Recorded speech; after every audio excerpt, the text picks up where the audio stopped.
সবাইকে ঠিক রাখতে গিয়ে নিজেকে কখন যে হারিয়ে ফেলেছি বুঝিনি আমি।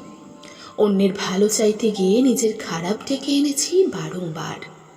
যাদেরকে সবচেয়ে নিজের ও কাছের মানুষ ভেবে নিজের খুব গোপন কথাগুলো শেয়ার করেছি, সেই মানুষগুলোই গোপনে লুকিয়ে অন্যের কাছে আমার চরিত্রের সার্টিফিকেট তৈরি করে পেশ করেছে। বিষয়টা কি বলতো? যেখানে যখন তুমি থাকবে সেখানে তুমি রানী হয়ে রইবে, তখন তুমি শ্রেষ্ঠ, তুমি সেরা। কেন জানো? ওই যে সবার তালে তাল মিলিয়ে চলেছ। এবার সেখান থেকে যখন নিজের ভালোটা খুঁজতে যাবে, ঠিক তখনই তুমি খারাপ ও নষ্ট চরিত্রের মানুষ হয়ে উঠবে।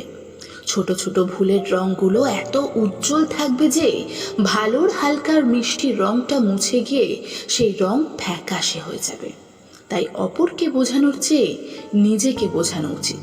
বাঁচতে হলে অপরের জন্য না, নিজের জন্য বাঁচো। আর এই কামরাঙা মাখাটা আপনাদের ঠিক কতটা ভালো লাগলো আশা করছি ভালো লাগলো। আর যদি ভিডিওটা ভালো লেগে থাকে তাহলে প্লিজ একটা লাইক, চ্যানেলে নতুন এলে দয়া করে একটা সাবস্ক্রাইব। Thank you.